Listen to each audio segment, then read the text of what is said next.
Assalamualaikum warahmatullahi wabarakatuh. Nah, pada pembelajaran kita ini kita akan mengenal lebih jauh, yaitu keahlian dasar yang harus kita kuasai tentang penggunaan komputer sebelum kita masuk pada area kerja di bidang komputer. Yang pertama di sini akan saya perkenalkan, yaitu perangkat yang akan sering kita jumpai nanti atau kita gunakan. Ini ya, tentunya sebagian sudah ada yang tahu. Untuk yang pemula bahkan rata-rata sudah tahu, namun ada kata-kata yang sering digunakan mengenai penggunaan dari alat ini, yaitu namanya mouse ya, atau kalau kita terjemahkan itu adalah tikus. Nah, kegunaan dari mouse ini adalah sebagai penunjuk arah mengenai apa yang akan kita kerjakan pada komputer. Tentunya di sini penunjuk arah yang dimaksud untuk memberikan penunjuk ketika kita gerakkan ataupun ketika ingin pindah dari perintah satu ke perintah lainnya. Yang pertama di sini untuk jenis portnya, ini mouse yang kita gunakan menggunakan port USB ya, dimana pada tahun-tahun sebelumnya port ini ada yang bertipekan PS2 yang bentuknya bulat, namun rata-rata untuk sekarang ini sudah menggunakan USB. Bahkan untuk teknologi terbaru mouse itu sudah menggunakan wireless, yaitu menggunakan teknologi Bluetooth. Kemudian di sini yang pertama kita kenali dulu bahwa mouse ini bekerja berdasarkan sinar infrared yang ada di bagian bawah. Ketika ini kita hidupkan maka akan muncul warna merah. Sini saya hidupkan. Nah, di sini ya terlihat jelas ada warna merah. Ini keluar warna merah. Mouse akan bekerja memanfaatkan pantulan dari sinar infrared ini. Artinya mouse dapat berfungsi apabila di bagian bawahnya ada yang dapat memantulkan cahaya kembali ke dalam. Jadi apabila mouse ini kita hadapkan ke langit seperti ini, tidak ada pantulan cahaya, tentu mouse-nya tidak bisa digerakkan.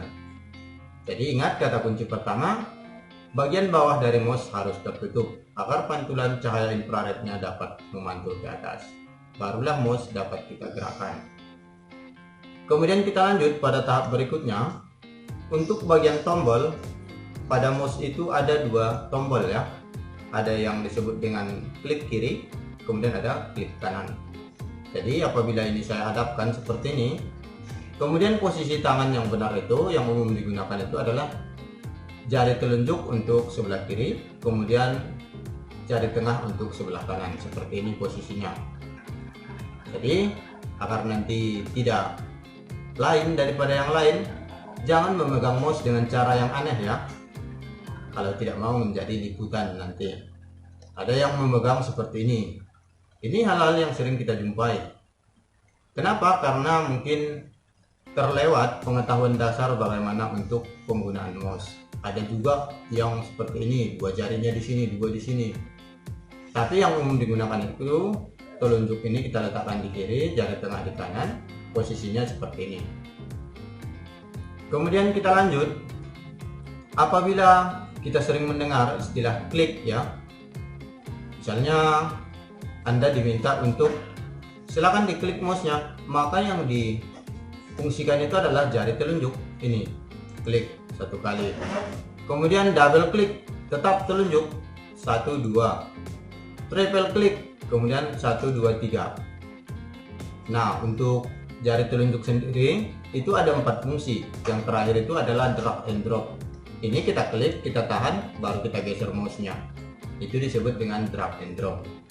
Saya ulang, klik, telunjuk, double klik, telunjuk, triple klik, tetap telunjuk, kemudian drag and drop, tetap telunjuk, geser. Sedangkan untuk klik kanan sendiri menggunakan jari tengah. Ini kita klik satu kali, maka muncul perintah selanjutnya.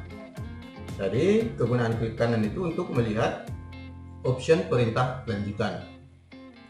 Setelah kita klik kanan, misalnya kita arahkan pada bagian perintah yang kita inginkan.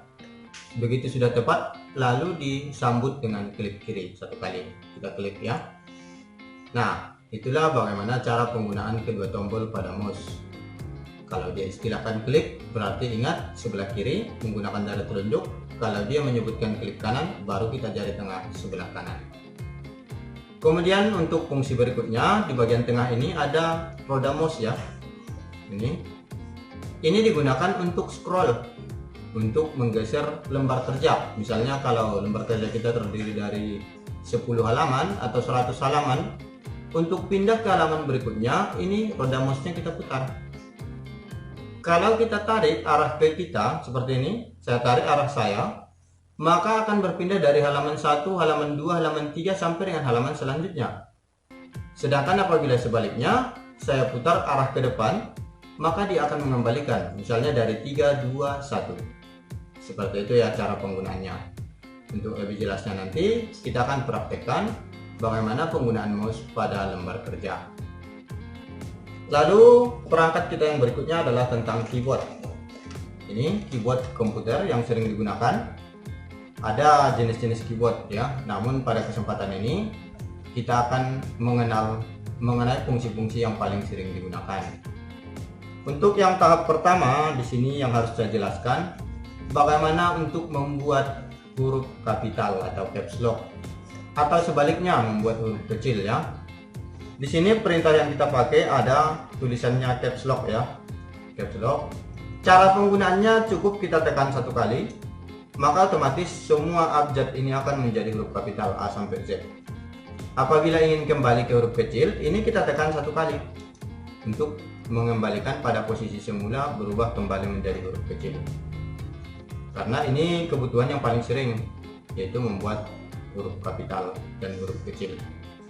Kita lanjut pada bagian selanjutnya, yaitu tentang bagaimana memindahkan ataupun mengasih jarak antara kata satu dengan kata berikutnya. Misalnya kita buat jarak antara kata saya dan kamu. Itu kan otomatis harus terpisah, ada spasi namanya.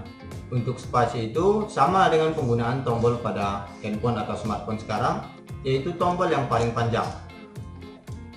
Ini ya untuk spasi, atau apabila menggunakan ada tulisannya space, space. Lalu berikutnya untuk pindah ke baris baru, misalnya dari baris 1 pindah ke baris 2, baris 3 sampai seterusnya. Kita menggunakan perintah enter ya. Ini enter. Sama dengan penggunaan di smartphone, enter untuk pindah ke baris baru. Selanjutnya yang paling sering rancu lagi yaitu tentang penggunaan backspace dan delete. Backspace itu ini tombolnya ya, digunakan untuk menghapus karakter sebelah kiri. Karakter sebelah kiri dari posisi kursor aktif. Sedangkan delete itu menghapus karakter sebelah kanan dari posisi kursor aktif. Ini kedua fungsi ini sama-sama menghapus, backspace untuk ke kiri, delete untuk ke kanan. Kita lanjut pada bagian berikutnya, yaitu penggunaan fungsi kedua dari keyboard. Seperti misalnya angka 1 ini fungsi keduanya dapat digunakan untuk tanda seru. Kemudian angka 2 untuk add, angka 3 untuk tanda pagar, dan seterusnya. Nah, bagaimana memfungsikan ini? Ini juga sering terjadi kesalahannya. Dan karena ketidakmampuan sering disebutkan Pak keyboardnya tidak bisa. Itu harus kita bedakan tidak bisa dengan belum menguasai. Caranya kita fungsikan dengan kombinasi shift. Ini tombol shift kita tahan, lalu kita tekan angka 1 satu kali, maka muncul tanda seru satu kali. Nah, begitulah cara memfungsikannya. Kemudian untuk tombol function lainnya, yaitu tombol kombinasi, kita menggunakan misalnya kontrol. Ini caranya kita tahan, lalu misalnya kontrol A untuk menandai semua, kontrol C untuk copy, kontrol V untuk paste. Caranya tetap sama, tombol fungsinya harus kita tekan tahan. Nah, itu saja untuk pengenalan di area keyboard. Sedangkan untuk melengkapi fungsi-fungsi ini nanti akan menjadi tugas Ananda semua di bagian pengembangan diri, yaitu menuliskan ringkasan mengenai fungsi-fungsi yang umum digunakan di keyboard atau shortcut key istilahnya ya. Nah, untuk itu mari sama-sama kita praktekkan. Di sini Bapak akan memperlihatkan uji coba bagaimana menggunakan mouse tadi, bagaimana menggunakan keyboard untuk dapat memfungsikan perintah-perintah dasar yang harus kita ketahui. Baiklah, kita lihat di bagian monitor. Di sini sudah ada saya buat ringkasan materi.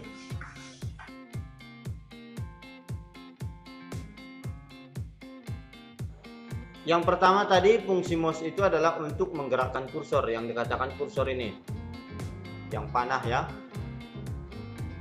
Ketika berbentuk panah, maka kursor ini berfungsi untuk menunjuk. Ketika berbentuk panah, fungsinya untuk menunjuk. Contohnya ini mau menunjuk perintah home, mau menunjuk perintah insert, dan seterusnya. Jadi kalau bentuknya dia bentuk panah, berarti fungsinya untuk menunjuk. Sedangkan apabila bentuknya seperti ini, bentuk garis, ini digunakan untuk mengarahkan pada bagian pengeditan teks.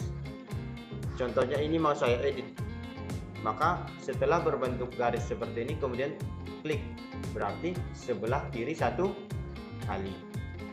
Itu yang disebut dengan klik ya.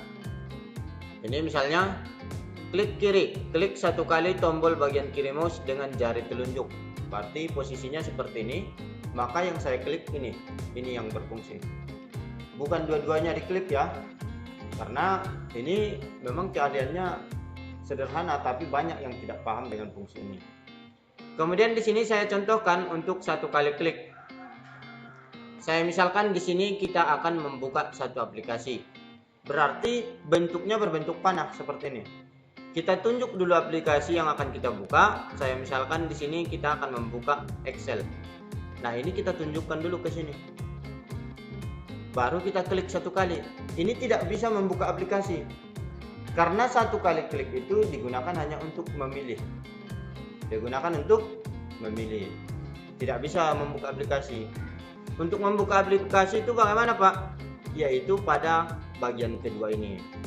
Di bagian kedua ini ada diistilahkan dengan double click atau klik dua kali. Nah, di sini kita contohkan double click untuk membuka aplikasi.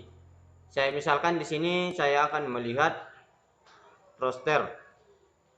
Ini pertama saya arahkan pada roster, kemudian saya klik dua kali jari telunjuk. Dihitung dalam hati 1 2. Maka secara otomatis dia membuka. Tidak memilih lagi. Itu fungsi dari double click untuk membuka aplikasi. Jadi misalnya Anda disuruh untuk mengaktifkan Microsoft Word, berarti Anda ini tinggal cari yang huruf W, tulisannya Microsoft Word, lalu klik dua kali di sini. Nah, ini saya misalkan kita disuruh silakan diaktifkan Microsoft Word, berarti tugas kita pertama kita cari icon W, huruf W ya, tanda Microsoft Word. Kemudian di sini setelah jumpa kita arahkan mouse ini kursornya tepat di huruf W. Lalu kita double klik 1 2. Nah, ini terbuka. Paham kira-kira? Nah, itu ya, double klik. Kemudian fungsi double klik kedua, saya misalkan saya ingin mengedit kata klik. Maka ini difungsikan untuk menandai teks. Satu kata. Ingat, double klik digunakan untuk menandai satu kata. Berarti yang dikatakan satu kata, contohnya di sini klik, ini satu kata. Kiri dikatakan satu kata. Kemudian suatu dikatakan ini satu kata. Susunan huruf itu disebut dengan kata. Saya misalkan saya edit tombol. Ini tinggal kita arahkan di sini. Dia akan berbentuk garis seperti ini ya. Kemudian kita double klik 1 2. Maka otomatis diblok. Jadi double klik juga bisa digunakan untuk memblok satu kata. Berarti ada dua fungsinya kan, membuka aplikasi, memblok satu kata. Pada kesimpulannya, klik untuk memilih, double klik untuk mengaktifkan aplikasi dan memblok satu kata. Nah, kita lanjut untuk triple klik. Nah, di sini saya contohkan, di sini saya hitung 1 2 3. Otomatis diblok satu kalimat. Ini contoh penggunaannya, misalnya satu kalimat itu mau diubah warna teksnya. Jadi kita tidak ribet-ribet untuk menandai satu kalimat. Kita hanya perlu triple klik. Kemudian kita lanjut pada bagian scroll. Scroll ini kalau kita buat secara manual, ini sama fungsinya dengan menggeser ini. Yang panah ini. Ini saya geser. Nah. Itu fungsi scroll. Itu Pak, cara yang Bapak buat yang manual bagaimana? kita klik sebelah kiri satu kali, tahan. Namanya drag and drop. Klik, tahan, geser. Jadi ada di sini satu fungsi lagi berarti ya. Klik, tahan, geser artinya. Klik, tahan, geser, drag and drop. Kemudian apabila saya gunakan scroll, ini tinggal saya putar saja ini. Saya tarik ke bawah misalnya, dia bergeser ke atas. Kemudian saya dorong ke depan, dia bergeser ke bawah. Apabila kita ingin melihat jendela kerja misalnya seperti ini, dia tidak tampil secara keseluruhan, maka kita geser dengan scroll mouse. Ini kita tarik ke arah kita. Nah, jendela kerjanya akan bergeser. Kemudian untuk menurunkannya arah sebaliknya, kita dorong ke depan.